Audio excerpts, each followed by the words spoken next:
Hello, I'm the Anime Viewer 66, and today we're going to be taking a look at an anime that I hope will become one of the next big three, My Hero Academia.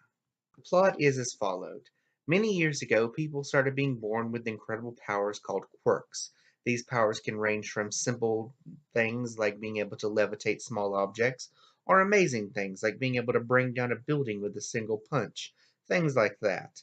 Eventually, 80% of all of humanity is being born with these incredible powers, leaving only 20% to be normal humans. But of course, you give people superpowers, and some people are going to do bad things with them, giving the rise to supervillainy, but also superheroes. And for anyone that has ever watched the movie Sky High, you're going to see a lot of similarities. Okay, here's the setup for the whole way these superheroes work. They fight crime for money and they get paid either by the government or by private companies. It's never exactly explained which. But the way that it works is the more popular the hero, the more villains they take down and all of that, the more money they get. So it's basically a competition between the heroes to become the best. Though that being said, even though there is seemingly this whole power struggle amongst the heroes, they do when there's real trouble, they do buckle down and they're like, okay, we have to work together, which I appreciate. But it's still an anime, and let's be honest, folks, we all knew there was going to be a high school in there somewhere, especially since the title is called Academia. But yeah, there is an amazing high school in there that trains the next generation of heroes. The greatest high school of all, AU or UA. I can never remember the order. But it is the school that our young hero Deku wants to go to. Well, at least he would, except for one little problem. Deku is a part of the 20% of people that are born without quirks and is constantly bullied at school for it. He's sort of like in a minority group at this point. I want to just go ahead and say that at the beginning of this, I thought that 80% of the population having superpowers was a bit too much. To quote that old Incredibles line, when everyone's super, no one is, or something to that effect. But then they explain that yes, indeed, most people have quirks, but most of them have low level quirks, not really suited to be heroes, but still quirks nonetheless. But despite being a mere human, Deku does want to be a great hero, like his greatest idol, All Might. All Might is basically the Superman of this universe, just a lot cooler, in my opinion. Eventually, Deku does meet All Might, and despite first impressions, Deku proves himself to be very competent as, well, not really a fighter, but at least a hero in general, willing to put himself on the line even if he doesn't have a chance of winning. And that is what All Might looks for in his new pupil. Indeed, he wants Deku to become his assistant, or his sidekick, if you will, his protege. Whatever you want to call it, he wishes to make Deku the next greatest hero, to inherit his power, the power of one for all. Because All Might's power works a bit differently than other people's.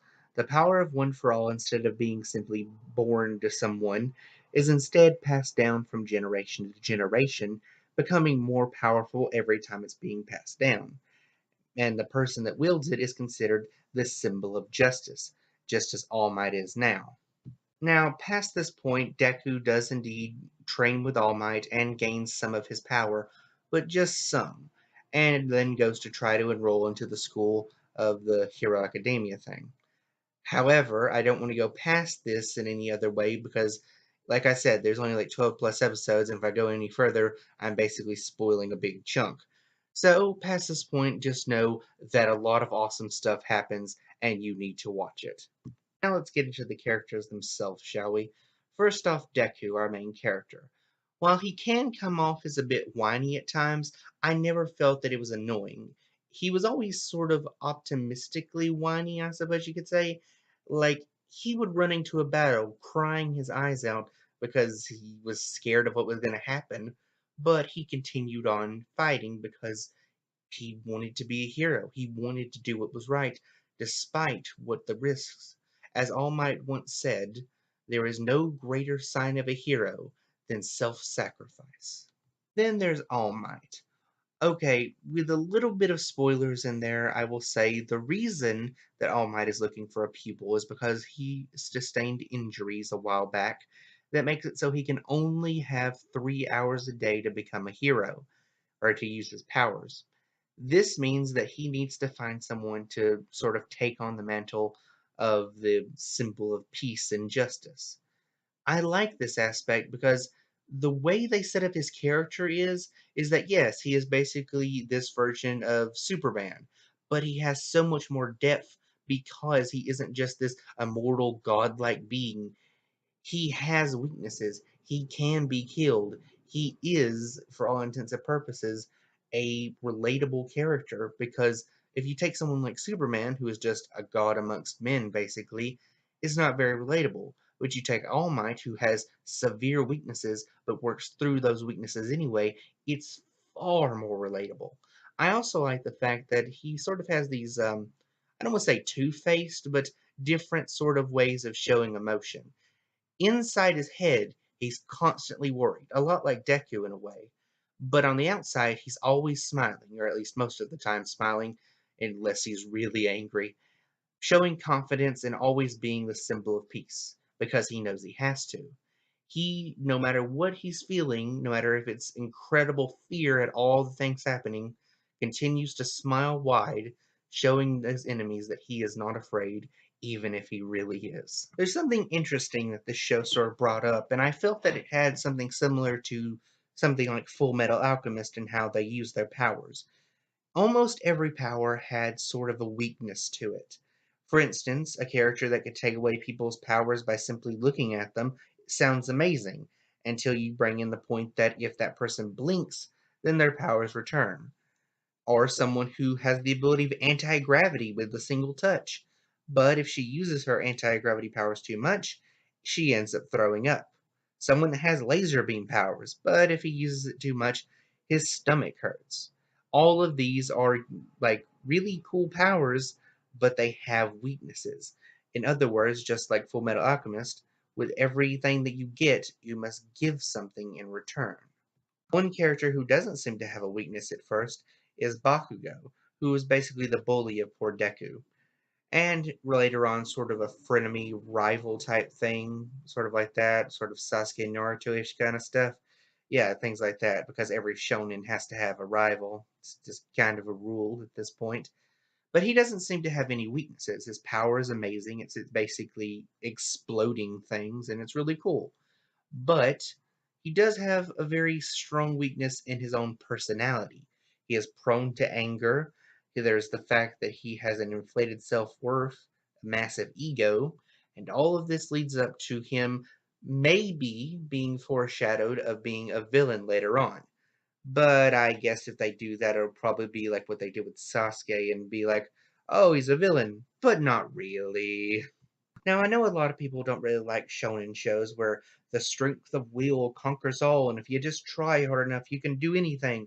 I know that a lot of people don't tend to like that because they feel it's overplayed. Even critics that I've very much respected seem to say the same thing, but I disagree. I love those type of shows because I just like the ideal that if you try hard enough, you really can do anything.